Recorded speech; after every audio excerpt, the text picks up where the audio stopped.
فإما يأتينكم مني هدى فمن اتبع هداي فلا يضل ولا يشقى. അല്ലാഹു സുബ്ഹാനഹു വ തആല പറഞ്ഞു ഫഇമ്മ, അവിടെ ഇമ്മ എന്നുള്ളത് ഇൻ മ ഇത് ചേർത്തിട്ടാണ് ഇമ്മ പറഞ്ഞത്. യഅതിയന്നകും, യഅതിയന്നകും പറഞ്ഞാൽ നിങ്ങൾക്ക് വരിക തന്നെ ചെയ്യും.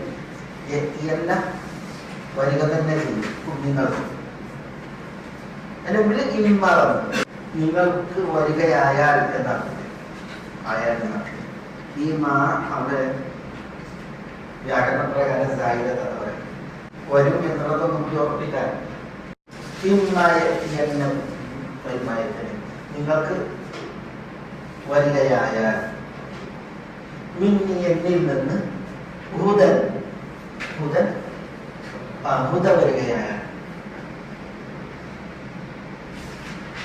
ഹുദ നിങ്ങൾക്ക് വരികയായാൽ فمن اتبع هدايا فلا يضل ولا يشقى. فمن اتبع هدايا, അപ്പോൾ എന്റെ ഹുദയെ പിൻപറ്റുന്നവൻ فلا يضل ولا يشقى. فلا يضل يضل പറഞ്ഞാൽ പറയാനുള്ള يضل يشقى.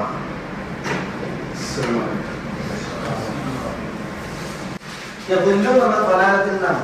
ബലാലത്ത് വഴികൾ സഅദത്തിന്റെ വിപരീതം സൗഭാഗ്യം.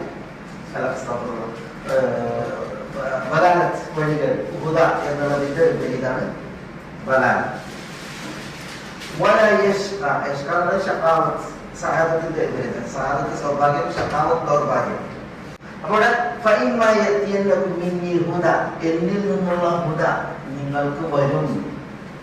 അങ്ങനെ വരികയായാൽ അവിടെ ഫാവർ നിങ്ങളതിന് പിൻപറ്റണം എന്നുള്ള ഒരു ഉദ്ദേശമാണ്. ഫസീഹയാണ്. അല്ലെങ്കിൽ ഈ ഇൻ മാ യഅതിയന്നകും മിന്നി ഹുദ, എന്നിൽ നിന്നുള്ള ഹുദ നിങ്ങൾക്ക് വരിക തന്നെ ചെയ്യും. അങ്ങനെ വരികയായാൽ നിങ്ങൾ ആ ഹുദയെ പിൻപറ്റണം. അതാണ് ഫസീഹ എന്ന് പറയുന്നത്. ഒരു ആശയത്തെ പിൻപറ്റണം. അതിനോടനുബന്ധം പറയാണ് എന്റെ ഹുദയെ വല്ലവരും പിൻപറ്റുകയായാൽ ഫലാ യദില്ലു, അതിന്റെ ജവാബിലൊന്നാണ്. ലാ യദില്ലു, അവൻ പഴകൂല. വലാ യശ്ഖ, അവൻ ഭാഗ്യകെട്ടവനാവുകയുമില്ല. അതിന്റെ ഒന്നും പറയരുത്, ഭാഗ്യകെട്ടവനാവില്ല എന്നാണ്. ഇവിടെ അല്ലാഹു സുബ്ഹാനഹു വ തആല ഉറപ്പിച്ച് പറയാണ് എന്നിൽ നിന്നുള്ള ഹുദ വരുമെന്നത്. എന്താണ് ഹുദ? അല്ലാഹു സുബ്ഹാനഹു വ തആല ഹുദ അയച്ചിട്ടുള്ളത് ഒന്ന് അല്ലാഹുവിന്റെ കിതാബായിട്ടാണ്, വേദം. പിന്നെ അല്ലാഹുവിൽ നിന്നുള്ള റസൂലായിട്ടാണ്. അല്ലാഹു സുബ്ഹാനഹു വ തആല ദൂതന്മാരെ അയച്ചു. ആ ദൂതന്മാരുടെ കൂടെ അല്ലാഹുവിന്റെ കിതാബിനെ അയച്ചു. അതാണ് ഹുദ. ആ ഹുദ നിങ്ങൾക്ക് വരും എന്നാണ് അല്ലാഹു സുബ്ഹാനഹു വ തആല പറയുന്നത്. അങ്ങനെ വരികയായാൽ ആ ഹുദയെ നിങ്ങൾ പിൻപറ്റണം. എന്റെ ഹുദയെ, ഹുദായ എന്ന് പറഞ്ഞാൽ എന്റെ ഹുദയെ എന്ന് പറഞ്ഞാൽ എന്റെ കിതാബിനെയും ഞാൻ നിയോഗിക്കുന്ന റസൂലിനെയും ആര് പിൻപറ്റിയോ ലാ യദിൽ, അവന് പഴക്കൂല. വലാ യശ്ഖ, അവന് ശഖാവത്ത് ദൗർഭാഗ്യം ഉണ്ടാവില്ല എന്നുള്ളത്. ഇവിടെ പഴക്കൂല എന്ന് പറഞ്ഞാൽ എന്താ പഴക്കാതിരിക്കുന്നത്? അവന്റെ അറിവ് പഴക്കില്ല, അവന്റെ അക്കൽ ബുദ്ധി പഴക്കില്ല, അവന്റെ ദുനിയാവ് പഴക്കില്ല. അവൻ കാരണം അവനെന്താണ് അള്ളാഹ് കിതാബിനെ പിൻപറ്റുന്നത്, അള്ളാഹ് നിയോഗിച്ച റസൂൽമാരെ പിൻപറ്റുന്നത്. അതുകൊണ്ട് തന്നെ അവന്റെ എൽമിൽ എന്ത് വരില്ല, പഴവ് വരില്ല. അവന്റെ അക്കലിൽ എന്ത് വരില്ല, അക്കലെന്ത് ബുദ്ധി. പിന്നെ അവന്റെ ദുനിയാവ് ഭൗതിക ജീവിതം അതിലെന്തില്ല, പഴവ് വരില്ല. കാരണം അവൻ അന്യൂനമായതിനെ പിൻപറ്റുന്ന കിതാബാണ്, അള്ളാഹ് നിയോഗിച്ച റസൂലാണ്. എന്ന് അവൻ ദൗർഭാഗ്യവാനാവില്ല, ഭാഗ്യം കെട്ടവനാവില്ല. ഏതിൽ അവന്റെ അമലിൽ, ബലാലത്തില്ല, അമലിൽ അവന് ഭാഗ്യദോഷിയാവില്ല. അതേപോലെ തന്നെ അവന്റെ പദവി ശരീരത്തിൽ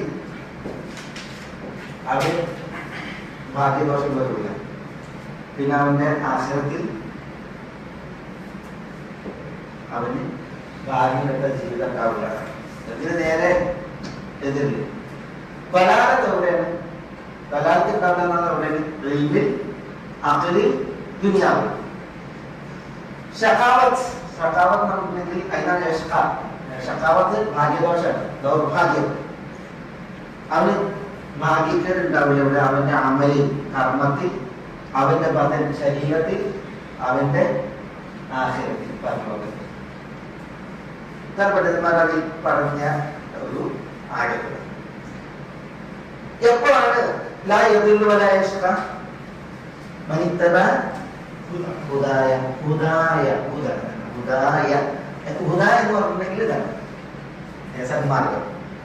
ഹുദായ എന്ന് പറഞ്ഞാൽ എന്റെ സന്മാർഗം. ഹുദായ എന്റെ സന്മാർഗം. അപ്പൊ എന്റെ സന്മാർഗത്തെ എന്ന് പറഞ്ഞെങ്കിൽ ഞാൻ നിയോഗിക്കുന്ന റസൂലിനെയും ആ റസൂൽ മുഖാന്തരം ഞാൻ അയക്കുന്ന കിതാബിനെയും അള്ളാഹുവിൽ നിന്നുള്ള വഹി എന്ന് പറയാം. നമുക്ക് അള്ളാഹുവിൽ നിന്നുള്ള വഹി, ആ വഹിനെ പിൻപറ്റിയാൽ ലാ യദില്ലു വലാ യഷ്ഖ